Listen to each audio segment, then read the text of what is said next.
Hi, I'm Orian Williams, film producer, and I'm sitting here with David Campbell, composer, conductor, arranger, musician, all-around music. Man, I got a few questions for you. When did your love of music start, and was there a specific experience that you had that made you want to spend your entire life doing this? My parents weren't musicians. I mean, everybody played the piano in my house, but they only knew one piece each. So Sunday afternoon, I noticed this thing, around 2 o'clock, my dad would go to the piano and play a piece, his piece, only one I ever heard him play. Then about 4, my mom would do it, and then my sister had another one she knew. I thought it was kind of strange that they just knew that one piece. What was the piece of music? Well, it varied. Old hymns and pop tunes of the 60s, whatever. Anyway, but as a child, when I was a toddler, my parents were real classical music fans. So I had one of those little record players where you sit on the floor and you put the little records on, and they were, yellow or blue, Sure. or all the vinyl was different colors. Yeah. And I just listened to them over and over. Got to know all these pieces. So then you go forward. When I was 5, I really wanted to play the piano because everybody else played the piano, but they didn't take me seriously. For some reason, I just didn't make a case for it, I guess. So they kind of gave up on the whole thing. Maybe they thought I was too young or something. 3 years later, they had a demo at school. Somebody demonstrated the violin. So that's it. Right there, that's it. I gotta play violin. But this time I knew I gotta make a big deal. I gotta campaign. Right. Like, I really want to play the violin, and I gotta get a really good instrument, and I'm really gonna work on it. And they went, yeah, okay, good. So I just embraced the thing and just went straight into the thing where you practice, 2 hours, 3 hours, sometimes 4 hours a day. Sure. Just intense, every little minute. And then what happened after that was I read this book, this bio of Leonard Bernstein. It said in there that he could look at an orchestral score and just read it like a book and hear all the music in his head. Wow. I thought, I want to do that. Right. So this one was about 10. And so I started going to the public library and checking out all these orchestral scores. I didn't really know what I was doing necessarily. But I went from doing the violin for hours and hours, just sitting at the piano, plunking out the second clarinet part and the third oboe and whatever. Trying to get that idea of, like, how do you learn to read this stuff that fluently?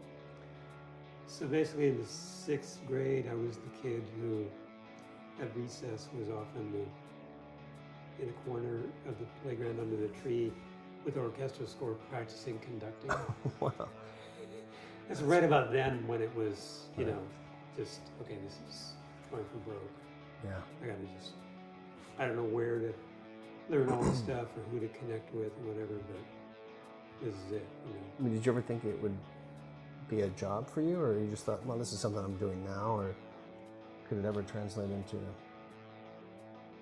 I think I thought, yeah. Yeah. Because all my heroes at the time were, like Bernstein, for instance. I liked how he engaged with the general public. He took it away from the elite classical music Right. fans, and he embraced the, kids, trying to get them into it, and everything was kind of populist, And the music's really good, so why not? Why not? It shouldn't be like a museum, it should be more celebratory, and people should participate in it, and like they do in Europe. Like I know in the summer they have these concerts, with classical music concerts with an orchestra, and people are drinking beer and toasting and singing along with all these, famous classical pieces, and it should be like that. Sure. Where it's like more like a rave than Morose sort of. sit there. You don't dare clap. You don't clap at the wrong time, and where did that come from? You know. Okay. That's great. So when it got to be, when I realized, oh, in pop music and rock music, they have orchestral instruments in that too. I thought, oh, that sounds really good. It sounds a bit more experimental or more free, or just is getting away from the stodgy feeling of where classical music had kind of gone. It's interesting. Kit Lambert, who I'm working with on a movie about, implemented the rock opera in a way. He kind of brought his father's classical scores that he did in England, and I've heard of this you're talking about in England because that he sort of implemented that into the Who's music, and that's really was why I sense of classical music in that rock world. Yeah, it's kind of a good bedrock for you know, so to speak. Yeah. For whatever else you do, it's kind of basic. Right. And then people who have that understanding and translate it into newer styles, there's a little more richness, maybe. I don't know. If an artist doesn't have the money to hire a full orchestra, is there a way to get a full rich sound with just a few players? Absolutely. In fact, we do that probably more now than ever. I think it's basically there's three areas. There's studio tricks, you know, the way you record things. I mean, in order to make this work. Sure. The finesse of the players, and also picking the right notes as a writer. You know, Sure. That's what I do. So, in more detail, like as an example on the studio tricks, we did a recording. We had a super low budget on a song for a movie a few years ago, and a friend of ours had a new studio, had never recorded anything in there. I had 2 violin players and a cellist, and it should have been more like 18 musicians. So the studio was in the guy's garage, and there was nothing much there. You just almost finished building it, but not quite. They were just basically in the garage playing. But up a short flight of stairs was a room, and it was completely empty. So it had a lot of natural reverb. So they put a microphone in the middle of that room, and just the sound of these 3 people playing wafted up the stairs. And when you added in the sound from that mic, of just the faraway sound and the time delay of it going up the stairs and whatever other stuff happened, it sounded really cool. So there's always stuff like that you can do, even in a full-fledged, especially in a full-fledged professional studio. Those kind of tricks. And the thing about the players, it's kind of a thing where, for instance, if you had a vocal group, let's say 3 singers sing together all the time, and they blend with each other, they match their tone, like each one of them might have a little bit different tone. One's like brighter, one's more rich or whatever, but they kind of fuse their tones so it becomes a sound of the 3 of them. You know, all the big, great vocal groups had that. So more than just harmony. I mean, it was the Beach Boys or those guys like that. But Exactly, Beach Boys, Everly Brothers, all those classic examples. They had a way to fuse the individuals, and so the sound of 3 people was way richer and bigger than just 3 people who wouldn't blend like that. It's the same thing with brass players, string players, any musicians, to do with guitar players. If you are really listening to each other and you adjust little nuances of what you're doing, sonically, it becomes a texture that adds up to something bigger than just the sound of 3 people or 5 people or whatever. Right. So rely on that quite a bit, because I know certain players and how they listen to each other, and so that's that part. Then there's the deciding which notes they should play in order for it not to sound thin, or for it to sound like a bigger group. Fuller. Yeah. It's really important how which range, low or high, or what's the relationship between a violin part and a guitar part. Should it be playing the same thing, doubling it, or a little bit above or below it, or all these kind of decisions. And then when you get the final product, if you do it right, it sounds big, even though you had just a few people.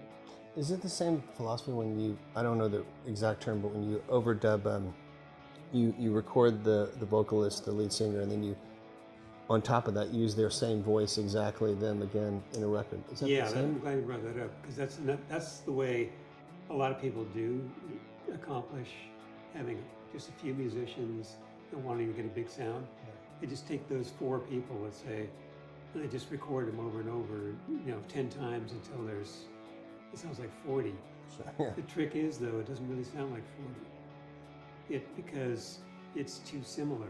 The sound of each one of those performances on top of each other, it's the same people playing the same instruments in the same part of the room, and the sonic, the physics of the sound, they sort of cancel each other out, and so the group can start sounding smaller. Oh, weird. Or it can start sounding like a cheesy synth. So even when I have the opportunity to utilize something like that, I rarely do, because usually it's these other tricks that make it work the best. Or another thing we do is we set up a whole big room as if you've got 20 musicians, the chairs and everything. And you have 4 musicians, and then you do one take and they sit over here, and then you move them to another part of the room and they do another take, then you move them to another part of the room. So they're actually playing the roles of all those people if you had 20 people sitting. And that works really well. It works way better. Sure. Even though it's the same people. And if they bring more than one instrument, like a violin player bringing 3 different violins, and they trade off, then it's almost like 3 different people playing. And you have a central mic like this. Yeah. That sort of makes it, the distance from the mic makes it feel like they're in different places. Then it doesn't get into that synthetic kind of effect. What is the difference between arranging and orchestration? It's probably a big question, but... Well, the way I usually explain it is, we start by explaining what is a song. So to me, a basic song is, a good example is somebody, they got a guitar and they're strumming some chords, and they're singing a melody, and lyrics. That's the basic song. It's, like when the songwriter does the piano part, it's just jing, jing, jing, and the whole song they're doing that, and they're singing a melody over it, and I call that songwriter piano. The same thing with guitar. Yeah, that's just somebody singing a melody, playing a really simple accompaniment. Now, if you add a certain kind of a rhythm pattern to that, and maybe an additional melody that goes along with the main melody, certain kinds of a guitar part that has certain riffs or something, now you're starting to get into the area of arranging, because you're adding elements to the basic song. Right. So to be really kind of purist about it, it'd be the kind of thing where, let's say somebody took a Beatles song, and they knew all the parts. So the reason I picked the Beatles is because one of the reasons why I think they're so popular is that when you get used to their songs, you know every part.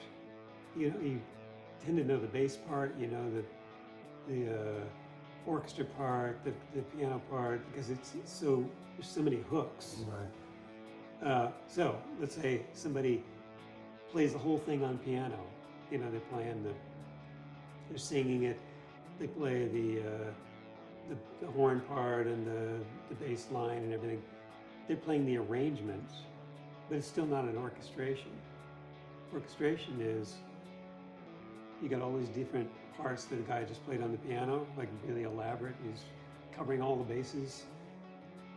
Now you're going to assign every one of those little parts to a different instrument. So you need to know what's the mood or the character of an instrument, a certain instrument. Like the bassoon is most frequently used as something sort of humorous. Right. You know, it can do a lot of other stuff too, but that's a typical thing. Or trombones sometimes are humorous, Right. but not always. Not always. A lot of times they're kind of tough, and they're backing up really, aggressive trumpet parts. When Sinatra talks about, is it Nelson Riddle that arranged a lot of his stuff? He would always, before the song or after, say that was arranged by Nelson Riddle and composed by so and so and written by. I mean, the arranger seems like it's as much a part of that. He's always the first one to be, sourced in a way. Especially in that era. Right. That was the last era where that happened. Right. Wow. Because when you think of it, what happened was the songs were written by guys who, like the songwriting teams, like in the Brill Building in New York. Everybody would go to work every day, and they'd have all these rooms, and they had pianos in there. And they'd bang out these piano parts and sing the stuff, and that's the basic song I was talking about. Then they give it to an arranger, and he'd blow the whole thing up into the full final version that you get, Right. along with the orchestration of Sure. picking each part. Like in those years that they had like brass and saxophones, there was usually 13 different players, and every one of those players had a different note to play every time they played a chord or something. Right. And that's the orchestration. Is okay, which note sounds the best on the tenor sax and which on the third trumpet, and that kind of stuff. Wow. And it's pretty deep skill when you really get into it. Of course. What kind of instruments do you arrange for? The way it works nowadays is that, when you hear most records, there's all these different elements. There's the rhythm section, there's the drum parts, the bass parts, guitar parts. That kind of stuff typically is done by improvising. Musicians kind of coming up with their own parts as a group, in conjunction with a producer or an artist, and they kind of evolve the song and that basic arrangement, which we could call it the rhythm arrangement or whatever. They evolve it together to get to a certain point. And then, when they say, okay, now we're going to hire an arranger to do something on this, it typically means somebody who's going to add other types of instruments.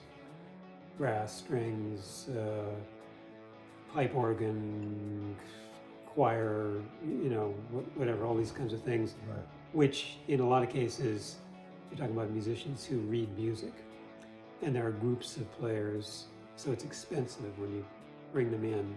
You want to work really fast, and then they're out the door, and you get a great performance really fast. So that requires somebody like myself to spend the hours to write out all the notes for everybody, and how to play them, and how loud, how soft, short, long, Sure. All this kind of stuff. And they sit down and read the music, and they're already in the first read through pretty close to what it should sound like in the first 8 minutes or something. So I end up doing a lot of that. It doesn't mean that I don't also arrange for all those other instruments too, but it's less often. Do you have Just a because favorite? what's really needed from somebody like me is Right. this other thing. So I get kept really busy with that. Is there one instrument that when you're sitting there, you're like, I really like arranging for that one? Or your favorite instrument? Do you have a favorite instrument? There's one that... I don't really have a favorite because it's usually just what's the one I'm concentrating on right now, Right. and then what can I do with it that's unusual or hasn't been done or something. But you could say, what are the more versatile instruments? The ones you can really get a lot of mileage out of. And probably the one that's most like that in this era is the cello, because you can get a really dark quality out of it. You can get low notes. It cuts through. It's got like a kind of a cutting edge when you want it. It can be really percussive. It can be a rhythm instrument. It can play really high. It can play in the violin range, but it's more intense. So for rock music, for instance, you can do a lot with one cello player. So it's just more versatile. Right. When you write an arrangement, do you get input from the artist, or do you just write whatever you think would be, or whatever would sound best? It really varies. I personally prefer as much input as possible because it just makes my job more successful in the end. I find a lot of people seem to be a little hesitant to tell me a lot of what they're thinking, either because they feel that my area is a specialty where they don't know that much about it. But in fact, I'm always really interested in somebody who doesn't know that much. What do they really think? Because they're going to come up with something nobody else has thought of. Of course. Because they don't know that it's possible or not possible or whatever, and then they come up with this idea. And now you got to figure out, well, how do I do that? Oh, that's really cool. And it came from somebody who'd never studied the subject and wasn't schooled in it and had no real experience. It's like finding an actor who's untrained. They do things unexpected, and they become or envelop the character in a way that you wouldn't have expected. Yeah. Same thing, probably.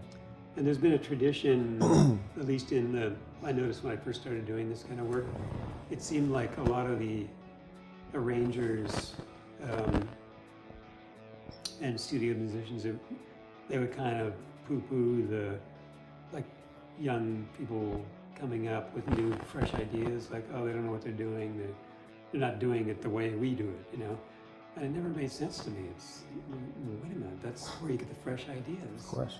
These guys are potential geniuses for just new departures. So I've always looked for that. Like, how do you twist something around?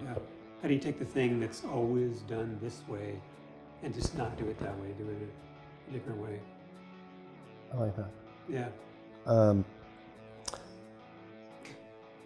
Weren't you surprised to see Miley Cyrus's Wrecking Ball get almost 500 million views on YouTube? Well, after I saw the video, I wasn't surprised. Right. Well, okay, so my take on the whole thing was I got the song. Yeah. Basically, that was one of those scenarios where I got a track from Dr. Luke, and he had all the cool keyboard parts, and the vocals were done, and they were like really intense. I think they were pretty much, at least they sounded done to me, like pretty much like what they ended up being in the final record. And Luke just wanted that thing where adding a few extra elements on it, and what could you add that would just take it more over the top, make it more intense at certain places, make it a little spookier some places. So that's how I approached it. And he didn't necessarily know if he wanted any of that or not. He just wanted to hear it, hear some ideas and see. So we recorded all that stuff. And then he ended up apparently liking it because it's on the record. Apparently, yeah. So, but all the time I was thinking, I mean, when I do arrangements for anything, I always like to really know the lyrics and what's the song about. and adjust what I'm doing, what I'm bringing to the table, to be something that supports that, or sometimes works against it, whatever, it's a lot of what I do is kind of like scoring a film, and then you have this story going on, this is a story, and you're adding an element that makes it deeper or darker or happier, or you're dialing it up or dialing it down somehow. So it's the same thing with that song. So the whole thing, I'm really getting this concept of the wrecking ball, and okay, so then I'm imagining the storyboard meeting on the video, Hey, let's just have a wrecking ball and we'll put her on the wrecking ball. It'd be the first thing maybe that somebody would come up with, because that's what it's about. Let's just show the thing. But, and that a lot of times works, but a lot of times doesn't at all, as you know. Yeah, of course. But I think he really made it work. Yeah. I was amazed to see it. It was just beautifully done. It was not only sensational and the fact that she's naked on this wrecking ball, but the shots were beautiful. Yeah, there was an emotion through those shots. Yeah, and those swings and the way the rubble would occur, and it is really impressive. Yeah, impressive. Yeah, I loved it. So I think it was a combination of the sensational video and something that emotionally and aesthetically fit the lyric. Yeah, without question. Yeah, so it deserved almost. Yeah, one way or the other. You work with a lot of new artists as well as huge megastars, although these days it often seems that an artist will blow up overnight. You worked on Adele's sophomore album 21, which has sold over 34 million copies, and Evanescence, how do you say it? Evanescence, yeah. Debut full-length album Fallen, which has sold over 17 million copies. When working with these new artists, are you able to tell when a song is going to be a huge hit, or does it often come as a surprise? It really varies, because I've had a really, for years actually, I noticed I had the habit of hearing certain songs and thinking, this isn't really going to go. Then it becomes the number one, so then so much for my judgment. But on that first Evanescence single, that was one of those where they actually came over here, they sat in this room and played me the demo. And I still remember the moment thinking, wow, these guys are completely unknown. This is going to be really big, And so, and it was one of those things where it's intense music and they really needed the orchestration. That's really part of their sound, is the band and the orchestration. Right. Because almost every song on their albums has an orchestra flailing away in the background. Right. And so that was the first one we did, and then and I made the string part super intense, and it was one of those things where we got the players to just attack it, and they loved it. They had a great time.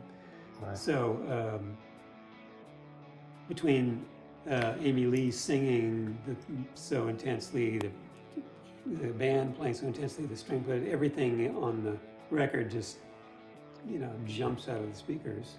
Yeah. It's going to get, and it was a good song in the first place. It's going to get attention. So I don't know, but with Taylor Swift, she was already read out. Oh, you mentioned well, Adele. it was Adele, yeah. Okay, Adele was already pretty well known. Right. But I don't think we knew that it was going to be that. The way that happened was, at that point in time, Rick Rubin was producing, I don't know if he was producing the whole album or the good part of it. So we actually did pretty much all the songs on the album that ended up being on the album. and it was an intense 2-week time of working on it. And then she went back to London and did alternative versions of, I don't know, of all the songs or some of the songs, whatever. And in the end, it was a combination. Some of the stuff that we did there with Rick, and then some of the stuff that Paul did there in London. Yeah, of course. Which is probably a good idea, I guess. I mean, it had a maybe more rich point of view. But you had to know when you heard those vocals that even when it's just a basic track that's not even finished, she holds nothing back, you know.